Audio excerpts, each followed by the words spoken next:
Pag-report ako mo din. Pag-report ako mo din. Mag-introduce na din. Ladies and gentlemen, let's give it up to our Chapter 2 reporters. We will request our reporters to introduce themselves first. So, good afternoon everyone. We are the group 2 and we'll be discussing the decision theory. So, I am Niza Narjiba Mangundaya. I am Princess Ashia Sima Malampak. I am Makasindig Aisha Amina. And I am Priya Lukman. First reporter na, sige. Start ako ulit. Take an ice break. Hindi. Ito, may video. Wait lang, sa middle. Ano laptop? Nantipod ko nun.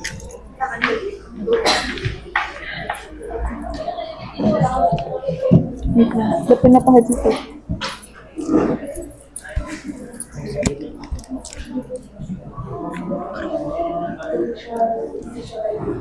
Siya doon dahil ilalasyon mo madalas.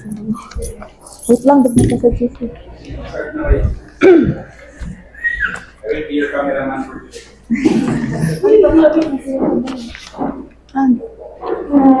Ito. So, Assalamualaikum and good afternoon to each and everyone. I am Freya B. Lukman and we will be discussing to you the chapter 2, which is obviously the decision theory. So, what is decision theory? Decision theory is a way to help people make smart choices. It is about making good decisions when you have different options, especially when the outcomes aren't always certain or when you are unsure of what will happen in the future. So dito sa decision theory, you have to choose between the alternatives or options, because knowing that things could turn out differently depending on the situation. So why do you think this is important? So, di ba sometimes in life, we make quick decisions?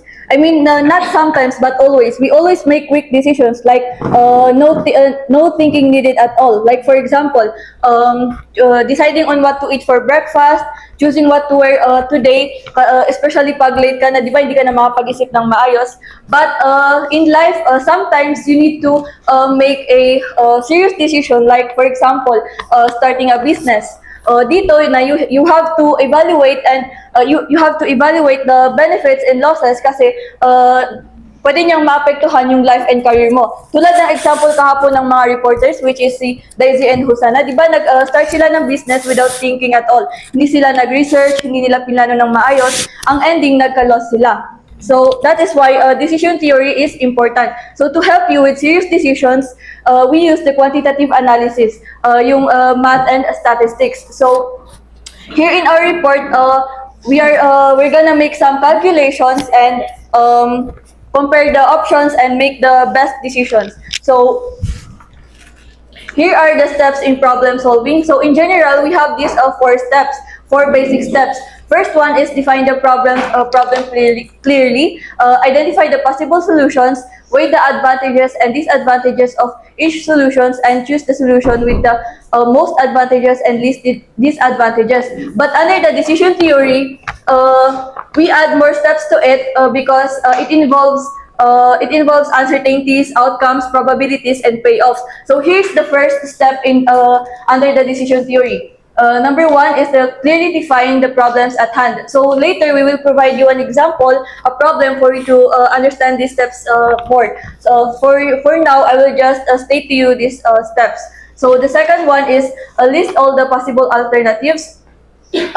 Dito, ililist mo yung mga options na meron ka. And the third one, identify the possible outcomes, such as what could happen if the market is favorable or unfavorable. And then the fourth one, list the loss and profit of each combination of alternatives and outcomes. Apply the appropriate mathematical decision theory model. And lastly, make the decision, the best decision among your alternatives. So, here are the three types of decision-making environments and the quantitative models to use. So we have here the three: the environment of certainty, environment of risk, and environment of uncertainty. So before discussing these three to you, let me show you first our general problem. So Yuvraj is deciding on which small food business to start in his hometown. He has three options. He is deciding between three options: the ice cream shop, finger food stall, and the fruit drink stand. So The success of each business depends on the level of customer demand in his area. So we have here high demand, moderate demand, and low demand. So let us go first with the environment of certainty. Environment of certainty, na this is used when the decision maker knows exactly what will happen in the future. So dito sa environment of certainty, wala ka ng model na gagamitin. Ang kailangan mo lang is your common sense. So since there is no uncertainty na, kasi nga sure ka na sa magiging outcome, na you just have to choose the best decision, which is the one with the highest known payoff. So here's the table kanina again. Nandito yung high demand, moderate demand, and low demand. So, if you are sure that there will be a high demand sa place mo na you just have to choose the one with the maximum profit, which is obviously dito sa high demand yung 200,000. So the best decision to make is to start a fruit drinks because it has the highest payoff, which is the 200,000. So, same with moderate demand. Ang pipiliin mo dito is yung may pinaka-highest, which is the finger foods, 80,000. Since obviously, sa moderate demand, the best decision to make is to start a finger foods. And same goes through this low demand. The best decision to make is to pick, to start a finger food, since obviously, again, it has the maximum profit among the three. So, itong mga negative dito, na yan yung mga loss na may incur. So, that's... So, good afternoon, everyone. My name is Niza Norjiba Mangundaya. And before we continue with the discussion, let us have our icebreaker muna. So, ang icebreaker natin is telepathy game. I think, ano yan? Dito ka. Ano yan? Sige lang, nakikita naman. So, I think you're all... Like, alam naman natin lahat ano yung telepathy game, no? Hindi. So, since you don't know, let us have a demo with Miss Makasandig and Miss... What's your name? Mapalapa. Adufo na pa. So,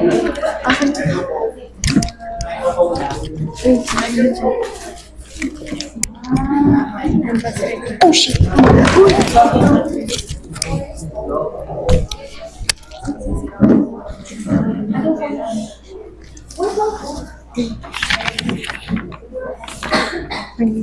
Okay, so example. Wait lang. ano, sir? Sasalita ba sila? Magsasalita siya. Hala, narinig ko. Nizo. Wala kasi apa na to. Ang pangalan mo ulit? Pangalan mo daw. Saan ka pa? So, tingin kayo dito para makita nyo. So, before that, ang gagawin namin is, every pair, na may 5 questions sila. So, yung may tama na 5, na may prize siya, then yung may tama din na 4, na may prize din siya. So, parang, ang test kasi ito, yung compatibility Yung chemistry nyo. Parang, chemistry very well. So, let's, dapat na very fast thinker kayo dito sa game na to. Okay, so, watch them. So, ang category ay laptop brand. 1, 2, 3. Acer! Hey, sir! Harap kayo. So, Harap, dito ako harap. Ganito! Sige. Kasi, like, magkatalikod kayo, di ba? Then, magharap kayo, if mag-answer na kayo. Okay, dapat na. Wait, dapat may counting para mapag-sigo. Uy, wala. 1, 2, 3. Go, para kasi hindi ako Ano pa lang, Yun But may counting. Sige, isa pa. Color sa traffic light. 1, 2, 3, go. Red! Okay, nag-gets nyo? Sige. Pair tayo. Pair. So, sino gustong ano? Sino? Sina Sudays at si Al. Sila man yung pipili. Kami na lang yung pipili ng partner. Si Okay. Si Ayman. Si Warda na lang. Si Warda na lang daw, tsaka si Nishreen. Hindi, si Ayman at si Bashir. Sige na guys. Be cooperative, please. May prize. Oo nga, may prize to. May prize. Okay. Magnet yan.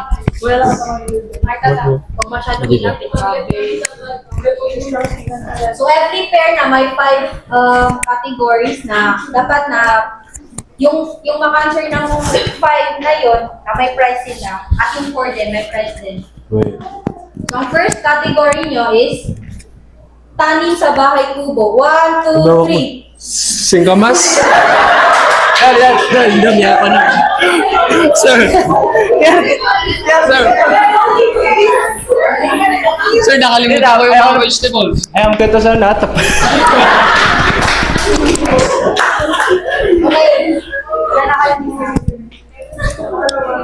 Ang category is accountancy professor. 1, 2, 3. Sir, Mano?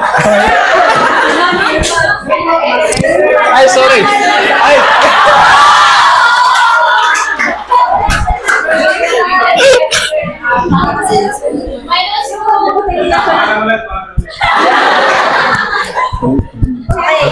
Three.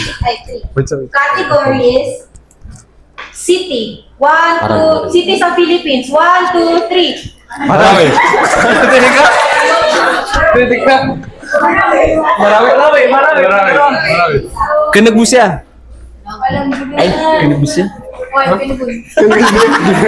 The fourth category is something sweet. 1, 2, 3. Sugar? Okay, last question nyo. Okay, last. Flavor ng ice cream. 1, 2, 3. Ay, chocolate. Ice cream.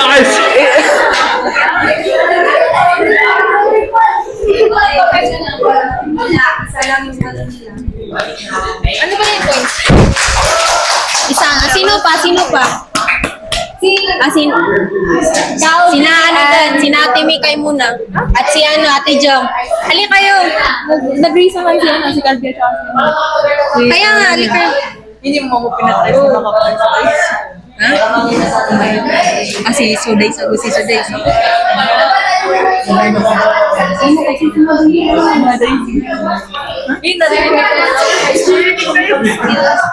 Uy, anong ginagawa? Ganun. Huwag yung nilapit mo siya. Second na sa friendship natin yung kada. Ipilingan ko yan ako. There you go. Okay. First category, uri ng ibon. 1, 2, Wait lang! Love! yeah, wala na yun. Jama! Sticker kasi dapat.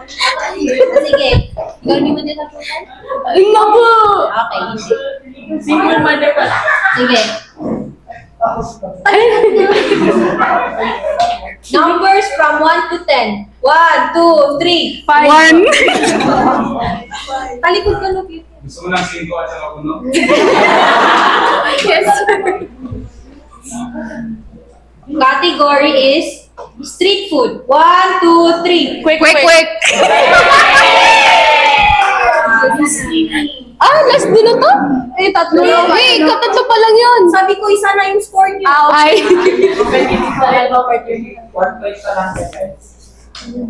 Category is ingredients sa fruit salad. 1, 2, 3. Watermelon. Mango, may mango.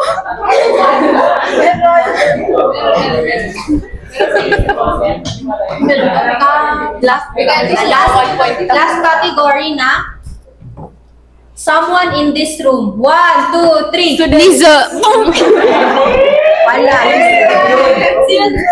Wala silang ano. Sino pa? Sige. 5/5 daw. Si Lukman at si Idris.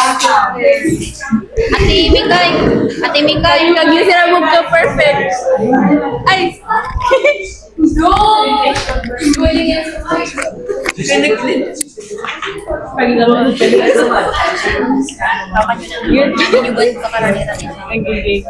Ito na so kasi kami kasi.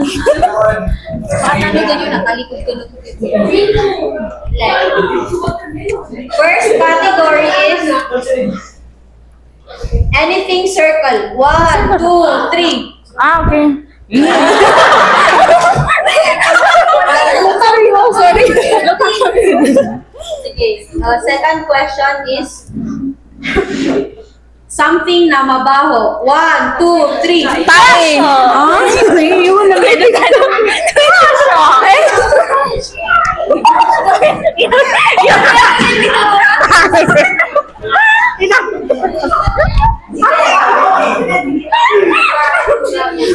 Third question na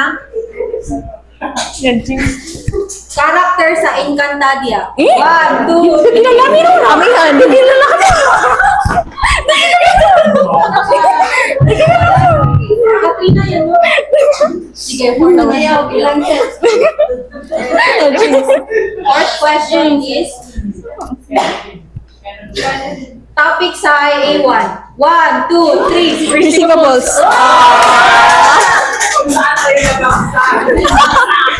Okay, last question.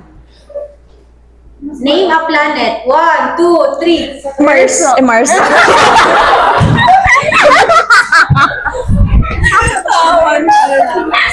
Sige, si Suday at si Al.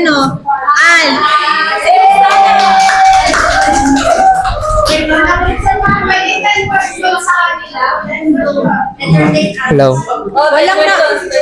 10 questions? Ano ba yan? Mga bagal?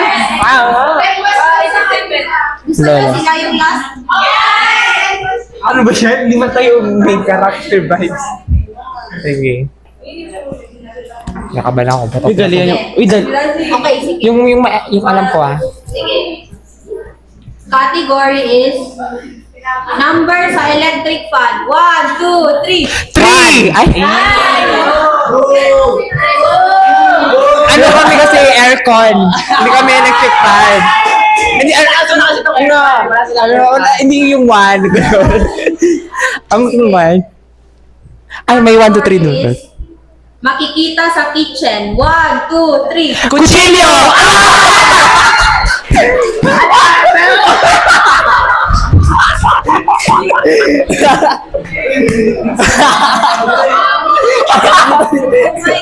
Dito na yung hello. Okay. My God, ang sama na pag-isip ko. Okay. Timing. Category is wild animal. 1, 2, 3. Lion! Salamin. Category is kinakain pag mainit. 1, 2, 3. Megos! Eh! Quick. Ice cream? Mainit na, hindi ko Pag mainit. Ano? Wait na, anong pagkain na mainit? Or pagkain pag mainit? Or... Lahat kami mali. Sorry. Quick at saka lubos. Nawala yung streak. Wala na. Game, isa pa. Okay. Sige. Ilang questions ba? 5, 10? Ilan na yun? Dalawa. Sa 5. Color sa rainbow. 1, 2, 3. Red! Kasi sa'yo mo kasi na blue yung ano. Alam mo na yun. Alam mo yung red jacket. Nice. Good. 10 pa daw. 10 daw. Category is dinadala sa school. 1, 2, 3. Bag! Ay! Ano lagay mo sa bag mo? Dadahin! O ano? Okay. Ano ba yan? Okay. Category is accounting subject. 1, 2, 3. IA! Ano ba yan? Sige. Category is brand ng sapatos. 1, 2, 3. Adidas! Oh! Bakit Adidas? Charot. Last two daw. Category is, last na to? Last two. Last two. Ay, Category is mythical creature. 1, wait 2, 3. lang. Dragon, serpent? Hindi. Mythical creature, ang hirap naman nun. Serena. Next na yun, ang hirap nun. Ang hirap-hirap mamuyo. Sige. Last. Last. Yes. Last na, pagod na ako. Pagod na ako, last na yan. Brand ng phone. 1, 2, 3. iPhone! Yun yung brand. Brand! Apple yun. Ay, sorry. Thank you. Yeah. Na-enjoy nyo, guys? Yes! Yes! Oh, since na-enjoy nyo, bumalik tayo sa... Let us go back to the discussion.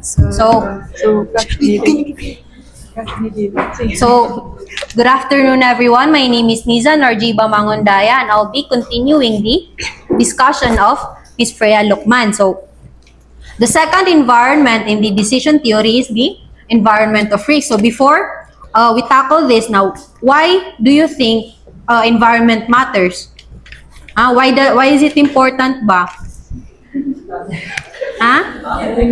Why is it important? Yung environment.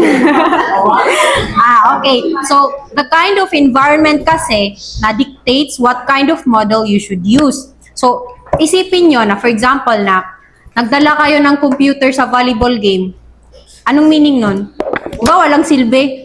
Oh, di ba walang anong connect ng computer sa volleyball game, di ba? Wala. So, ang meaning doon is you're using the wrong model in the wrong environment. So, you need the right tool for the right condition. So, the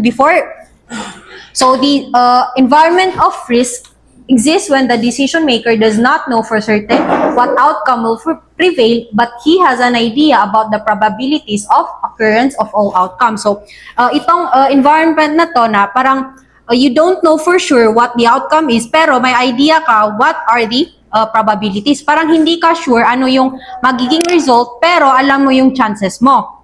So, in this environment, you can either use expected monetary value or expected opportunity loss. So, expected monetary value is the sum of payoffs of an alternative, each weighted by the probability of that payoff occurring. So, the best decision is the one with the highest EMV. So, itong EMV kasi na it helps decision makers make objective and data-driven choices under conditions of risk. So, itong model kasi na to na parang hindi ka nagbe-base sa gut feeling mo or parang yung mga luck mo kasi you have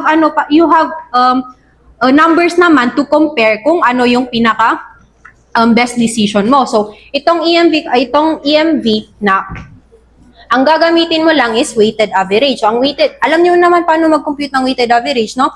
So, itong probability na to is decided by the decision maker. So, in each outcome na may respective probability. So, ang gagawin is itong alternative. Hindi, itong alternative na to na titingnan mo lahat ito, tapos ipa-plus, and then ita-type lang ito. Tingnan muna natin yung ice cream. So, ang ice cream sa high demand is may 150,000. Tapos, yung probability niya is, di ba, 0.4. So, ang gagawin natin is, yung probability na ita-times sa 150. Sa payoff ng outcome, and then ipa-plus mo din yung yung isa ring outcome, din ita-times mo din dito. Kagets yo? Malbud kasi buman yan. Payoff and probability. Yung probability na ita-times mo sa payoff. Then ito, yung ice cream. Yung high demand ng ice cream, ang probability niya is 0.4. So, i-times natin yung 0.4 sa 150. Then, i-plus naman natin yung probability times yung payoff din sa moderate demand. So, i-times natin yun, 0.4 times 150 plus 0.4 times 50 plus 0.2 times negative 50 is equals to 74,000.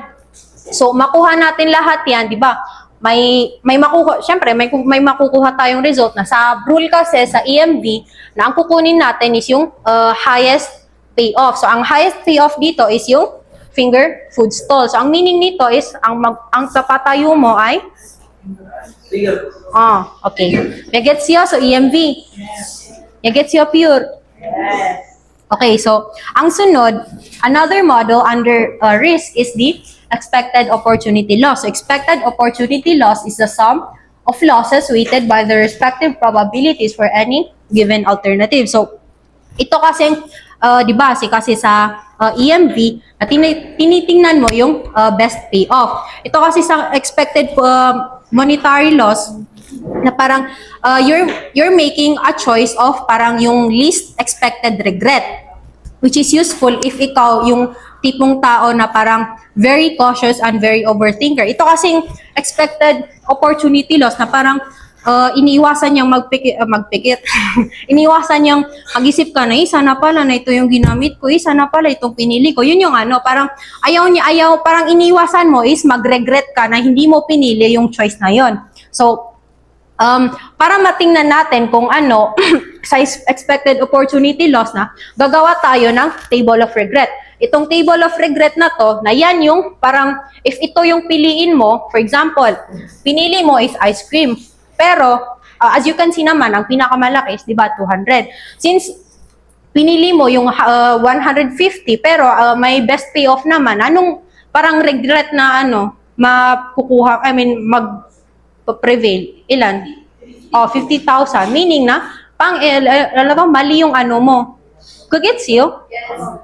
That's why needed yung table of regret. So, paano ko construct table of regret? So, sa table of regret na, tingin kayo sa mga payoff in every outcome. So, sa high demand, ang pinakamalaki, yung best payoff, meaning yung highest amount is the 200. Then, sa moderate naman is yung 80. Then, sa low is yung 20. Itong mga to, na dyan ka magbe-base sa para makita mo yung magiging regret mo. So, 200 minus 150 is equals to 50. 200 minus 120 is equals to 80. Then 200 minus 200 is equals to 0. 200 minus 200 is equals to 0. Anong meaning nun? Wala kang regret, di ba? Yun yung meaning. Kagets yo? Yes. Then, sunod din, like, same process lang. Then, ito yung kakalabasan. So, since after nyo makompute yung table of regret, na ang gagawin nyo is parang same lang sa EMV. Yung same process lang sa EMV na times to, then i-plus to.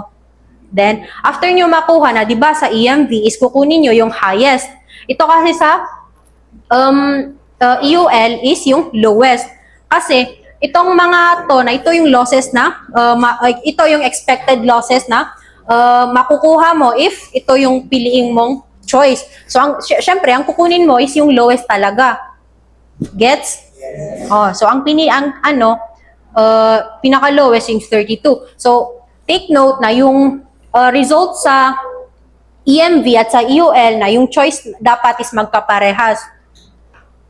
As you can see, di ba, yung finger food to, then ito naman is finger food din. I mean, hindi, sa EMV. Finger food din. Gets you? Yung gets you na, sige. Nasunod tayo sa third environment, which is the environment of uncertainty. So, environment of uncertainty exists when there are no probability data available. So, yung risk kasi na even if uncertain ka, alam mo pa rin yung probability. Ito kasi dito is wala talaga. So, that's why you need, parang you have models to help you, which are the maximax, maximin, criterion of realism, equally likely, and minimax, para malaman mo yung probability of the outcomes. Yun lang. Tapos na,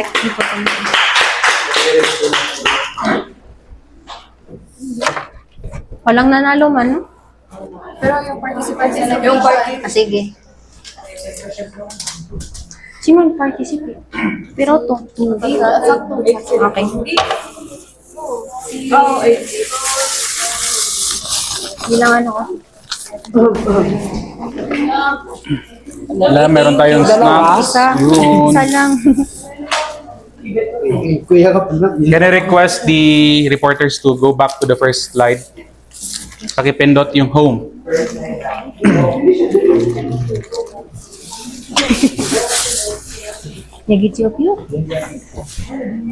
So we will try to answer now the pre-test. Pretest. I would like to ask the reporters to test their knowledge if they can solve the pre-test themselves.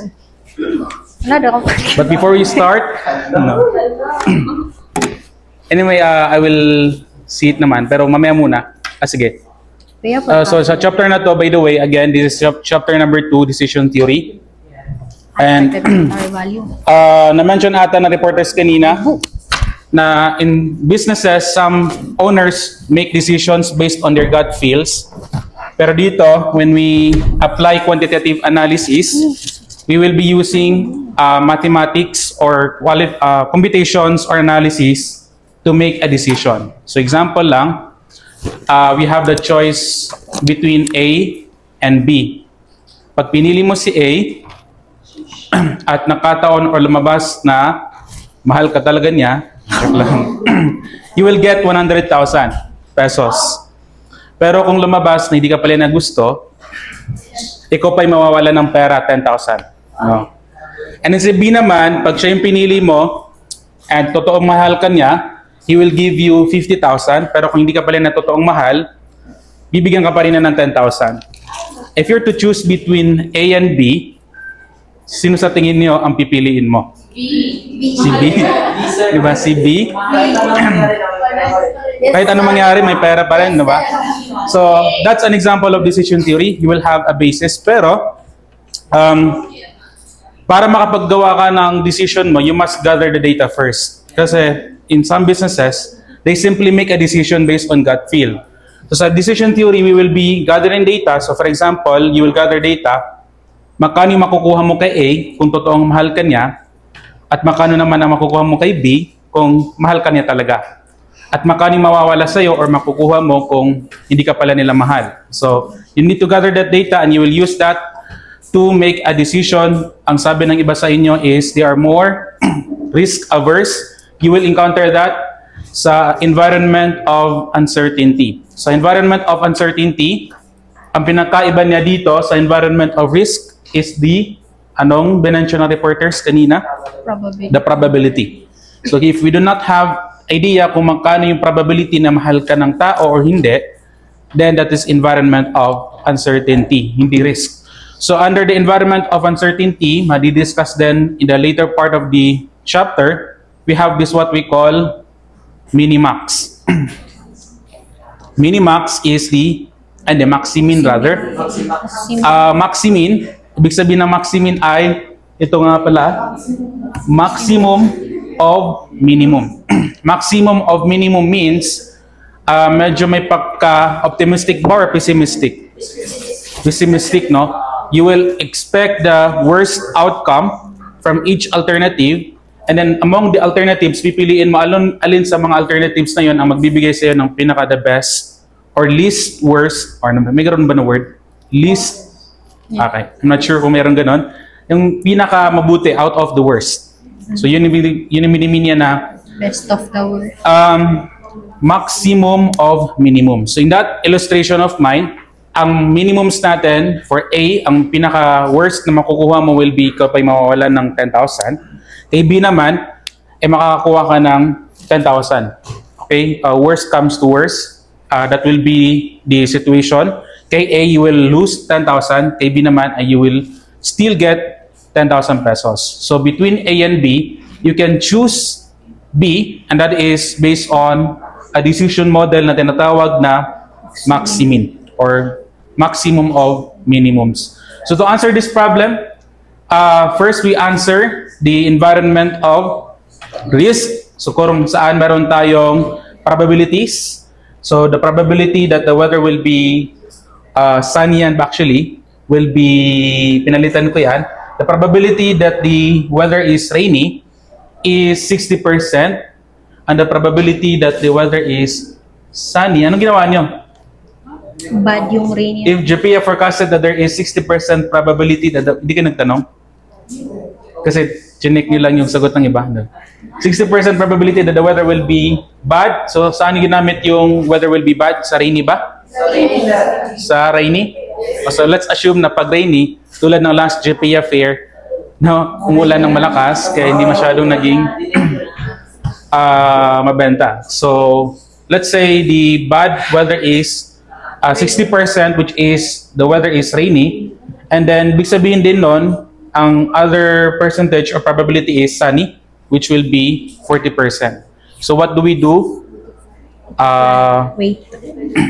What do we do? In this example, anong sinagot niyo na expected monetary value ng alternative A? Di ko na isusulat kasi alam niyo naman siguro yung solution niyo. If you remember, o kung kahit kinopya mo yan sa classmate mo, at least at least maalala mo. 400? 400? 500? 480? Lahat? 580. Sige, so ang ginawa nyo lang ay, this is alternative 1. Ang ginawa lang nilang is, i-average nyo yung magiging profit no between the two outcomes, pero gumamit kayo ng weighted average using the probability. 1,000 times 40 or 60? 40%, that's 400. And 300 times 60%, that is 180 rather. So, 400 rather, plus 180, 580 pesos. So that is the average payoff under alternative 1, which is what we call expected monetary value. So alternative 2, to sell banana cues, anong sagot nyo? 580? Same lang ba? So anong sinagot nyo? So wala namang tanong, di ba? So hindi naman tinatanong. Anyway, ang sagot nilang dyan will be 580 for the alternative A, and then 580 then for alternative 2, to sell banana cues. So that will be your solutions for problem 1, question number 1. How about question number 2? Ano pinili nyo? Banana cue ba? Yes, sir. Alternative kasi maximum of minimums.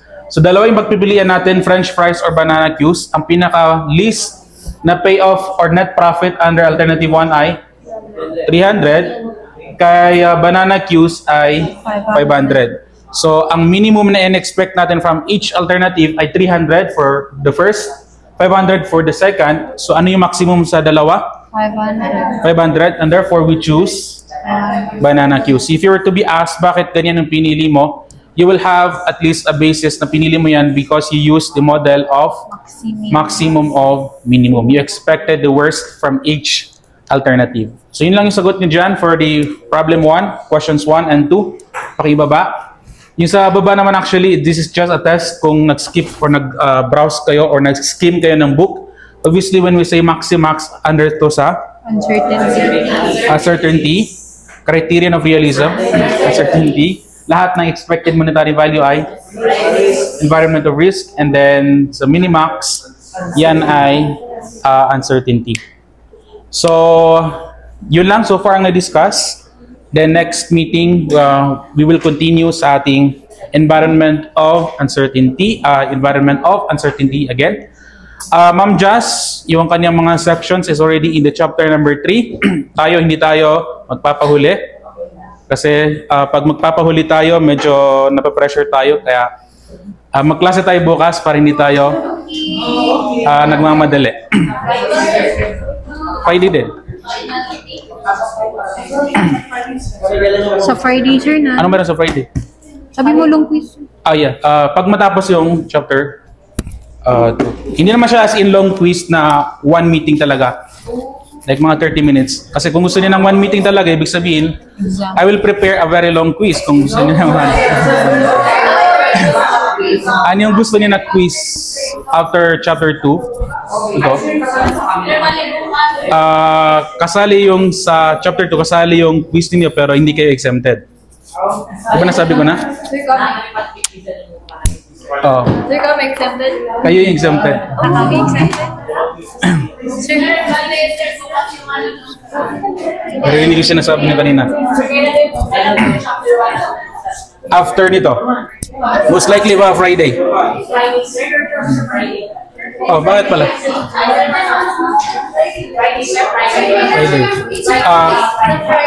Friday, 30 minutes. 30 minutes kasi most likely yung quiz is good for 30 minutes. Hindi na natin papahabain. Kasi kung gusto niya ng 1 meeting talaga na quiz, medyo sayang sa akin yung oras. Kaya, at kung 1 meeting talaga, good for 2 hours, mahaba talaga yung quiz. Hindi naman masyadong marami yung diniscuss or i-discuss, kaya good for 30 minutes lang. After 30 minutes, proceed tayo sa chapter 3. Chapter 3 ba kayo? So most likely you will start Friday.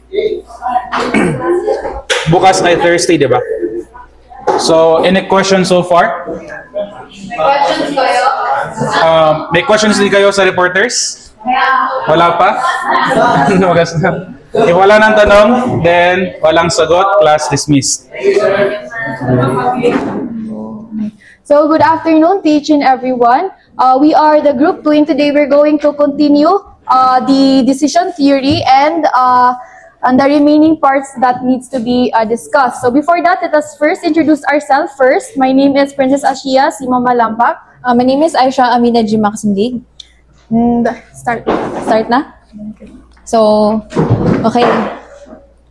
So yung ang i-discuss natin is yung mga models under environment of uncertainty. So, alam naman natin na sa environment of uncertainty is hindi tayo sure plus hindi pa natin alam yung probabilities. So we have 5 models.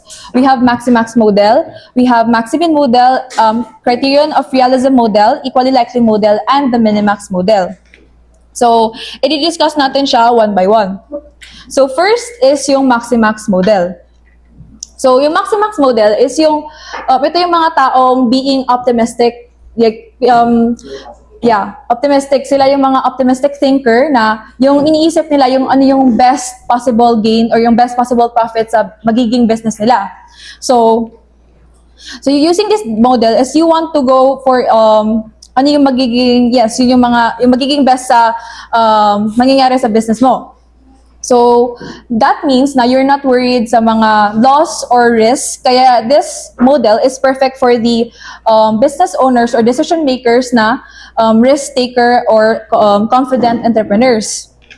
So to compute this is first is sa table, makita sa table na okay. Ang gagawin natin sa step 1 is yung gagawin natin sa step 1 is titingnan natin yung pinaka-highest sa each alternative. So makikita naman natin na yung sa pinaka-highest sa alternative ng, for example, sa ice cream, ang pinaka-highest dito is yung 150,000. So, pinaka-highest, so sa finger foods, 120,000, fruit drinks is 200,000. So after getting the data, after getting the maximum, na pipili na naman tayo ng saan dyan yung pinaka-maximum among the maximum.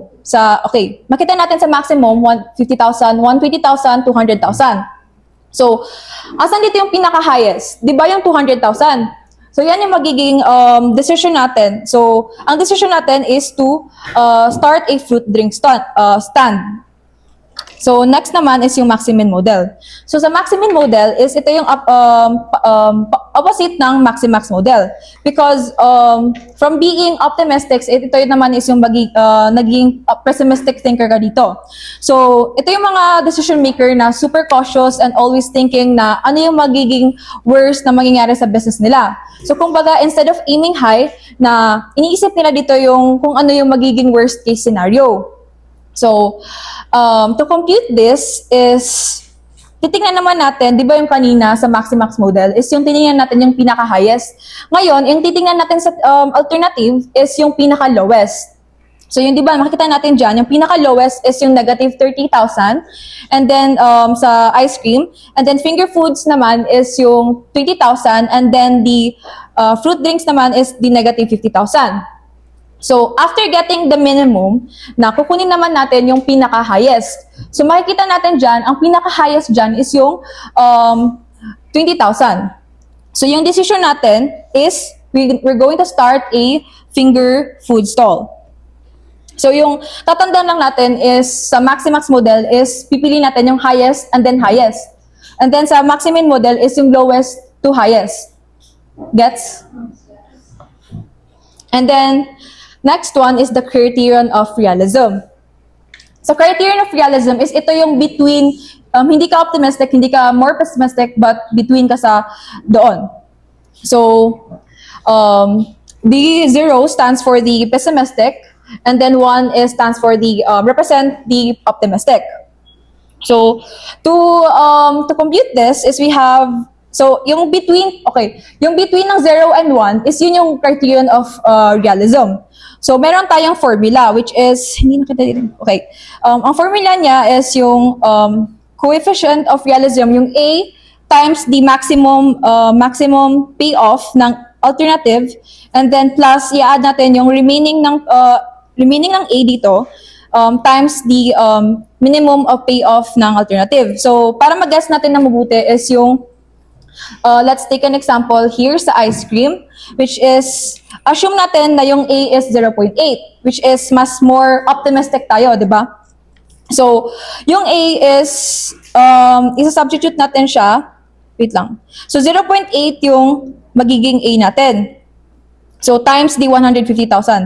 So i-add natin yung remaining ng A, which is yung remaining ng 0.8, which is 0.2 times the minimum payoff na negative 30,000. So we get the 114,000. So same way lang dito sa finger foods and then the fruit drinks. So after getting the criterion of realism dito sa each alternative is hahanapin natin yung pinaka-highest dito. So makita natin na 150,000 yung decision natin. So ang decision is magsa-start tayo ng fruit drink stand.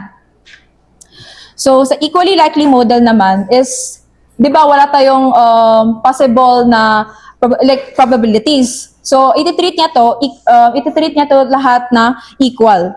So from makita natin sa word na equally, so equal lahat yung mga outcomes, outcome. So alam naman natin paano mag-compute ng average, which is i-add na natin yung mga outcome sa alternative, which is, sa example, is 150,000 plus 50,000 plus negative 30,000. So, i-divide natin siya sa outcome. Hindi siya i-divide sa alternative, which is, i-divide natin is yung outcome, which is yung number of outcome, rather. So, sa ice cream, makita natin 150,000 plus 50,000 plus negative 30,000 divided by 3, that is equal to 56,667. So, same way lang dito sa finger foods and fruit drinks. So, sa average, after getting the average of each alternative, na hahanapin natin yung pinaka-highest dito na average. So, makikita natin na 73, yung pinaka-malaki is yung 73,333 yung pinaka-highest. So, yun yung magiging decision natin, which is mag-start tayo ng finger food stall. And the last one is the Minimax model or the Laplace model. So, this is the only model na nag-use ng table of regret. Yes. So, ito is ini-aim dito is para ma-minimize yung regret. Di ba yung natakol na kanina ni Miss Niza? So, para ma-compute to is i-choose na natin yung pinaka highest na naman. Di ba kanina pinaka-lowest yung ni-choose natin? So, dito sa Minimax model is, i-choose natin is yung pinaka-highest. So, sa each alternative. So, sa ice cream, ang pinaka-highest is 50,000. And then, finger food stall is 80,000. Fruit drinks is 70,000. So, after getting the maximum, pipili tayo dyan yung pinaka-lowest naman. So, ang pinaka-lowest is yung 50,000. So, yan yung magiging decision natin, which is, mag-start tayo ng ice cream shop. So, yun lang. Pipili tayo from pipili natin yung highest and then the lowest. So, yun lang po.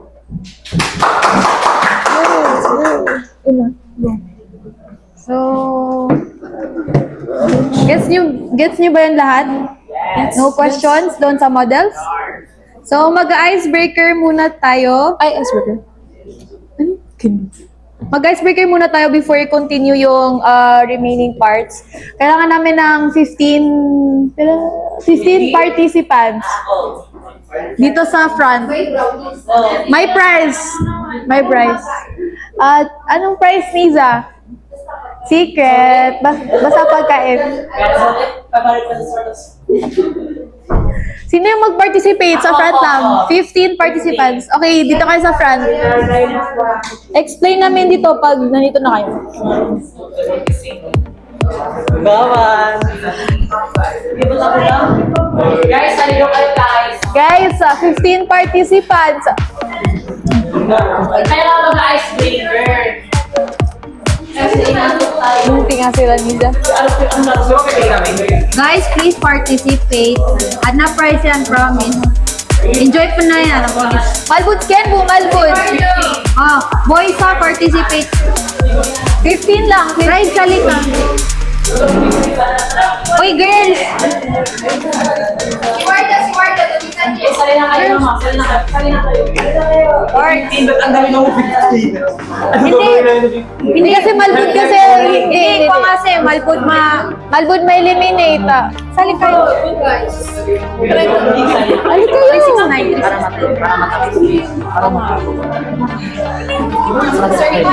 Hindi na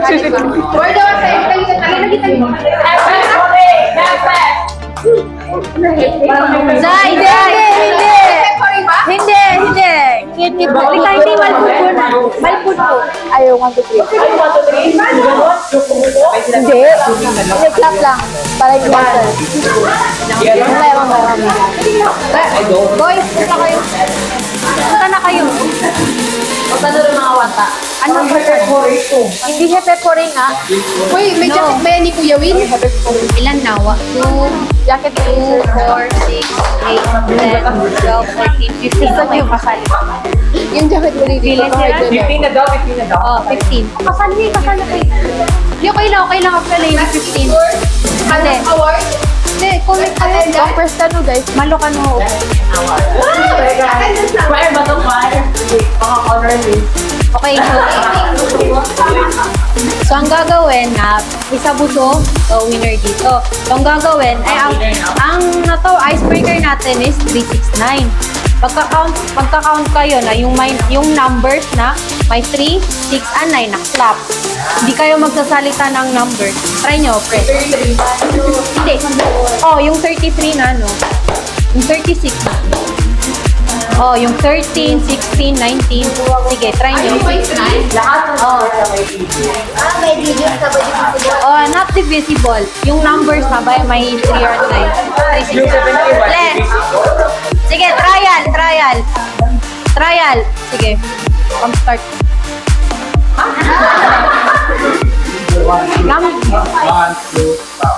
Oh, ganon. Yes, yun. Sige, try nyo. 1, 5. Gets yun? Gets? Dapat na may screen. Oh. Ay, sa dapat na Oh, dapat na mabilis. If Dapat na yung post. Dapat na post. Ha? Dapat na post. Yung Clap na. Parang. 4, 5, 13.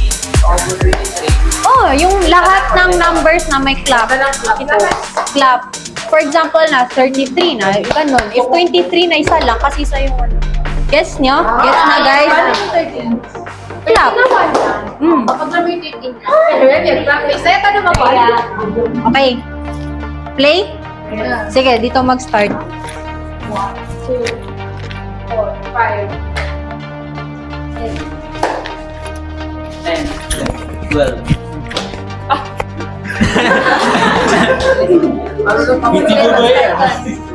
Sige, mag-start. 1, 2, 4. Oh, wait lang. Ano? Sige, pag kasi na pag Ulit. 1, 2, 4, 5. 7, 10, 12. Ay! 13. 14. Sige, sige, mag-start. 1. Ano na gawin mo yung 4. 5. Alis na. Paano ba yung situation? Ano gawin mo yung category? Para aware. 1, 2, 4, 5, 7, 8. 10, 11. 12, 14, 15, 17, 18,